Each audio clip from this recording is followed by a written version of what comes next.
Hi, this is George Alger, and welcome to today's segment of Our Ventura TV. Today's topic is respecting differences, and our guest expert is a public speaker, a trainer, and a peacemonger, Sarah Khan. Welcome, Sarah. Thank you, George. It's a pleasure to be here. So let's open this up with a description of what a peacemonger is. A peacemonger. I call myself a peacemonger, George, because I say that I passionately and vigorously promote peace and social harmony. So that's how I came up with that title. Love it, and I imagine this is going to tie in with respecting differences. So let's open up that topic. Absolutely, George. I feel that tolerating each other's difference is just not enough in today's society. We need to even if we have different perspectives, different viewpoints, different ideologies, we need to learn how to respect each other's difference. We can grudgingly tolerate differences, but that's just not enough. And do you have any ideas on how that could be advanced in society? The best way to do that is getting to know somebody from the other side.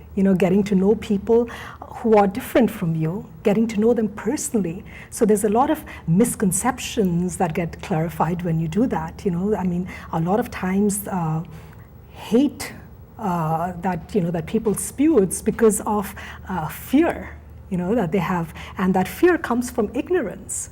So once you get to know people from the other side, you realize that, apart from perceived differences, there's also a lot of similarities that we have. And once we can, we can start respecting those differences, and as well, we can move towards our similarities and get closer to one another. Yeah, and that makes a lot of sense. I sometimes wonder, though, when you have, certain parts of any country, or certainly the United States, you have people that are, there's the geographical area that they're in may not have as much diversity as, say, a city. Mm-hmm. So on the one hand, some places where there's not as much diversity in an area, you don't have enough opportunity to meet others. But even in a city, though, where you meet lots of people, you still see hate, Mm-hmm. And I'm wondering if you have some ideas on how, in both of these circumstances, people could get to know each other better. Mm-hmm. You almost have to sort of get out of your group. You really have to seek out people. I had to do that, George, to be able to get to know people outside of your group, because if you are in a society, in a community or a group like that, where there's really just your type, you can be very easily influenced by media and their perception of groups or stereotypes and all of that. And it has to be about making that effort. It's not that you won't find a single person, of another group within your society or your community. It's just that, just realizing that you really have to make that effort to reach out. And there could be people. Once we get out of our bubble, we do see people all around us that are different from us, and we can use that as an opportunity to really get to know them. I got what you're saying. Yeah. So individuals need to be more proactive, take more responsibility to meet others that are dissimilar to them. Exactly. Okay. Very good point. Exactly. Now, you do a lot of speaking, Mm-hmm. and I know this is a topic that obviously is dear to your heart because you speak about it. But can you relay some experiences that you had that may have had some successes in this area, or represent some successes? I've spoken at churches and synagogues and private and public schools, and at times, there are times when people have told me that I am the only Muslim that they've heard speaking, and there are times where people say that I'm the only Muslim they know, I'm the only Muslim they've had as a friend, and I always, when I go in and I tell people, and I want to give them the opportunity to get to know me as a Muslim, to know Muslims, and I also tell them that, we need to be able to put ourselves in other people's shoes, so that we are able to see the world through their perspective as well. And then what happens when we do that is that we don't have knee-jerk reactions, we don't get defensive, because we can actually understand why they feel the way they feel, whether if it is, if somebody hates you or your type. I mean, where is this hate coming from? Why do they feel this way? It's very easy to hate somebody back because they hate you, but it's tougher to, sort of put yourself in their shoes and try and understand what is it that's spewing this hate. So that's the only way to create social harmony in communities. That's the only way to build bridges between communities. So I always encourage people that to get to know the other person from the other side, get to understand their perspective and realize their fears. Yeah. Well, certainly that makes a lot of sense, and regardless of what the the boundary that people are trying to cross, whether it's black, white, or Hispanic and black, or any other, right? Even different ages, all right? Right. But you bring up the point of being a Muslim, and because that's so much in the news and has been for some years now, and there's been a lot of atrocities committed in the name of your religion. I would imagine that does make things more challenging. How do you speak to that? First of all, George, the thing is that there have been atrocities committed in the name of my religion. There have been atrocities committed in the name of every religion, in the name of every ideology, in the name of every group. The first thing I like to address is that mainstream media doesn't necessarily, news is news when it's sensationalized. So it's not that the atrocities are not committed, it's the fact that majority of Muslims throughout the world have been contributing in some positive way or the other for the community, within the community, is something that hasn't been highlighted as much as the atrocities.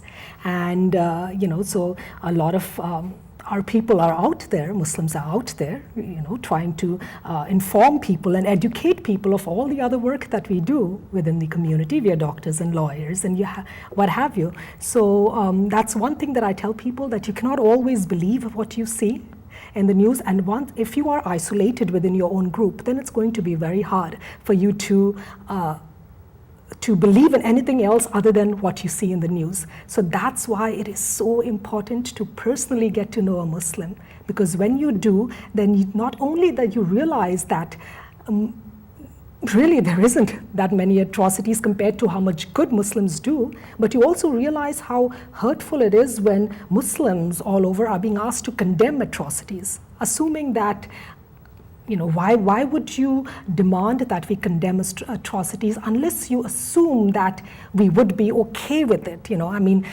Everybody, murder or terrorist act is horrendous for everybody. It's a horrible act, and if it's committed by any other group, do we ask every member of a group to condemn that? Do we ask general people like you and me, non-politicians and non-leaders, to do it? So like I said, when we get to know people, then we realize that it's a lot of things are portrayed in the media that might not be so. It might not. The entire story is not being covered. It's only what's attractive, the news. That's what it's being covered. Yeah, that's quite true. I mean, the media doesn't do a good job of representing reality. All right, you just go out to travel around the country and you meet so many good people that. And yet you might be afraid of people in general because of what you see. Having said that, I'm not one to advocate for any type of stereotype, but people are busy, and let's say someone doesn't know someone that's a Muslim, doesn't even know what Islam is, but just hears these atrocities, and I think that if someone was asking, do you condemn that? Maybe they're presuming you would, but they might be wondering, well, just because you are because if anyone was a similar group, let's just say it was Christians that were doing it, and you don't happen to know of any Christians, all right? You wonder, okay, so some Christians are doing some crazy things. Is that okay in some way where no one else thinks it's okay in any way, all right? So I can't speak for anyone else, but you know, perhaps when this started really hitting the news a couple of years ago, and I looked at it and I thought, all right, that's, you know, there's just insanity there. But I didn't know of any other one. I didn't know of any Muslim to speak to about that, to say, dude, that's just as crazy as it is to us as it is to you, all right? So anyway, I'm just, again, I'm not advocating for a stereotype, but I can also appreciate that someone who's just busy says, well, you know, of course we think that's stupid, meaning whatever group they're in. I do completely agree that, you know, any atrocity, we do condemn it. And Muslims, actually Muslim leaders and imams, they have been condemning atrocities publicly, but sometimes it's the repeated condemnation that's being asked. It's, you know, there's hundreds of imams and scholars who have already condemned any, you know, horrific act in the name of our religion.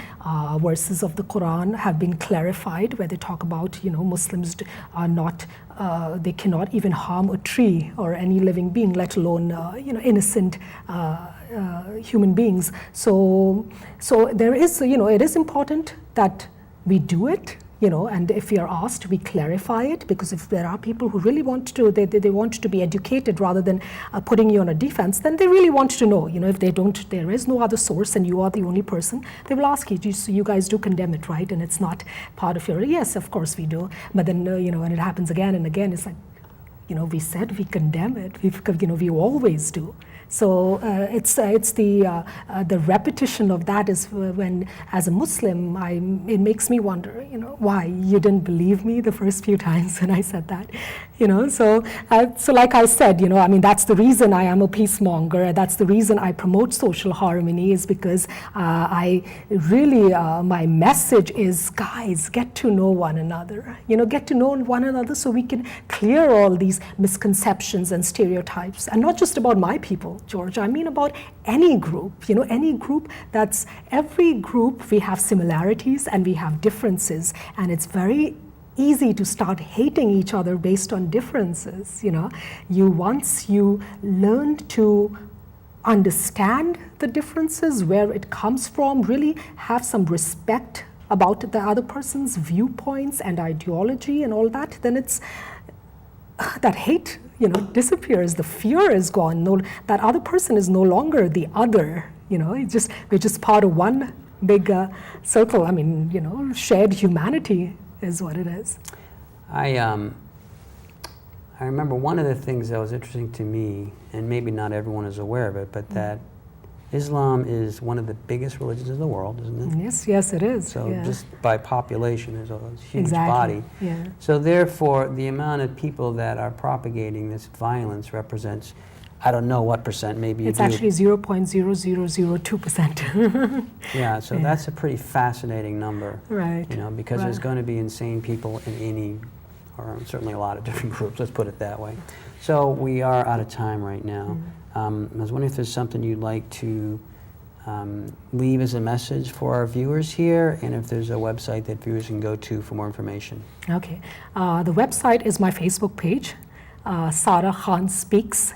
And as far as a message, any message that I'd like to leave people with is, you know, just the fact that hate comes from fear, and that comes from ignorance. That's what I personally believe from having endured Islamophobic attacks. So once we start to get to know each other, you know, then all of that fear and hate is going to disappear. And what we'll have is respect, and respect for each other's difference. Thank you very much, Sarah. Thank you. This is George Alger signing off for this segment of our Ventura TV. Until we meet again.